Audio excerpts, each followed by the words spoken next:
Olá, boa tarde a todos. Luiz Dourado, assessor de investimentos e coaching financeiro, conversando com você. E hoje a gente vai falar de uma coisa super simples e prática para você fazer seu planejamento financeiro aqui agora, tá bom?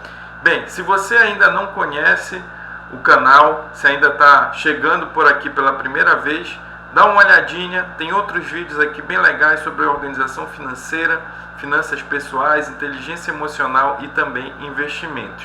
Então vamos lá, a gente vai falar aqui sobre planejamento financeiro, só que de um jeito bem diferente, porque eu sei aqui que você muitas vezes já quis fazer aquela sua viagem com a família, já quis trocar o seu carro, né? Mas o dinheiro ali está curto, muitas vezes não está dando nem para terminar de pagar direito as contas. Tem jeito, hein? Então fica aqui comigo até o final que você vai conferir isso direitinho aqui comigo.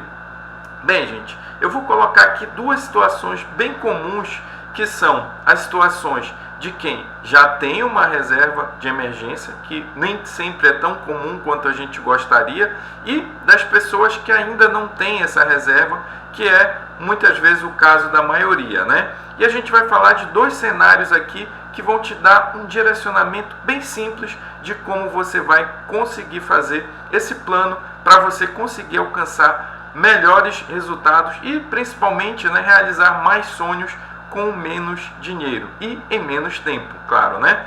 Bem, olha só, gente, o primeiro cenário, se você ainda não tem uma reserva de emergência, o que é uma reserva de emergência, né? Fazendo essa breve pausa aqui para falar disso. A reserva de emergência, ela nada mais é do que uma espécie de colchão ali, que a gente chama de colchão financeiro, né? Colchão porque justamente vai amortecer ali os nossos baques que a gente vai passar ao longo da vida, né?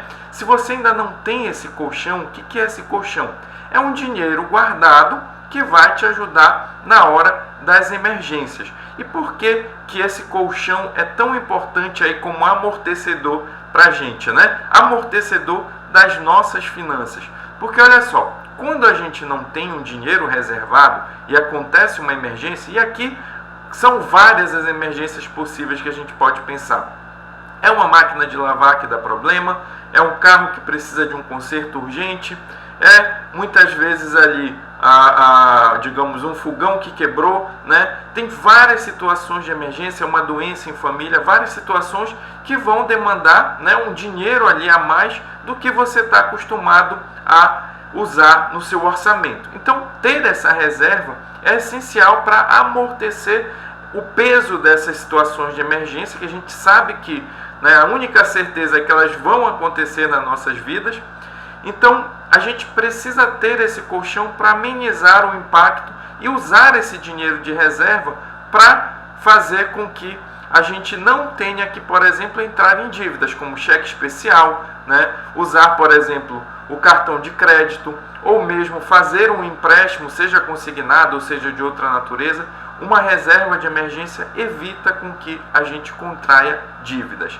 Bem, então fazendo esse parêntese aqui da reserva de emergência, como é que você pode usar o seu dinheiro para construir essa reserva e ao mesmo tempo, né, conseguir ali preservar as suas necessidades básicas e ainda ter um pouquinho de lazer, porque afinal ninguém é de ferro, né?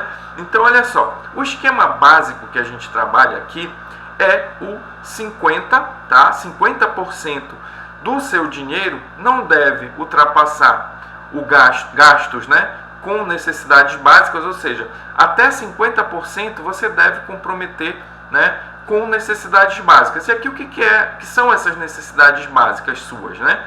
Pode ser o seu aluguel, pode ser a manutenção da sua casa, pode ser ali o seu supermercado, pode ser também a questão da escola, né, dos seus filhos. Então tudo isso são necessidades ali essenciais para que você consiga viver de uma forma equilibrada. Então essas necessidades, os gastos que você faz com elas, não deve ultrapassar 50% do seu orçamento doméstico. Então vamos lá, se você ganha R$3.000, 1.500 ali é uma referência de que você não deve gastar mais do que isso com as suas necessidades básicas. Ok, resolvidas as necessidades básicas, o que a gente vai fazer?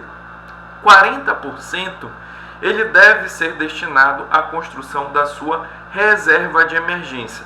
Então, olha só, 40% você precisa colocar em algum investimento onde você possa ter liquidez, ou seja, você possa ter facilidade de resgatar esse dinheiro a qualquer momento, quando você precise, justamente para as suas emergências. Então, para que isso vai servir? Você vai colocar num tipo de investimento que você possa resgatar e, caso haja uma emergência, você vai usar esse dinheiro em vez de se comprometer, em vez de comprometer ali ou o seu salário ou mesmo, no caso aqui, ter que entrar numa dívida para resolver um eventual problema.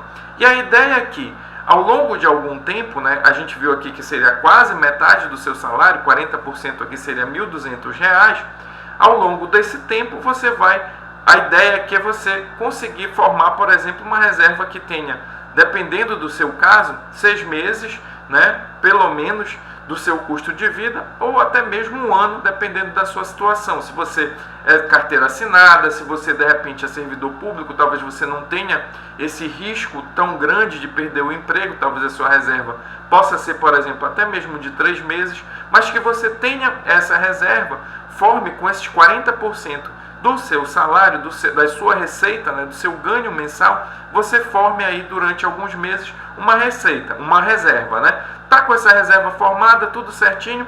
Então, beleza, a gente vai ver o outro cenário. Mas antes de ver esse outro cenário, a gente falou aqui de 50% para necessidades básicas, 40% para você formar essa reserva e 10% você vai gastar com o que você quiser, Vai ser o seu lazer. Então, nesse caso aqui, 10% seria R$300, dos 3.000 que eu coloquei.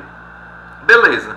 Ok, você ia usar esses 300 para um lazer, para uma diversão com a família, ou se você não é casado, uma diversão ali pessoal, qualquer coisa que seja ali para realmente te dar essa recompensa, Ok, perfeito. Então esse esquema aqui que eu falei é o esquema para quem ainda não tem reserva. E para quem tem reserva, como é que vai fazer? Para quem tem reserva, o esquema é um pouquinho diferente.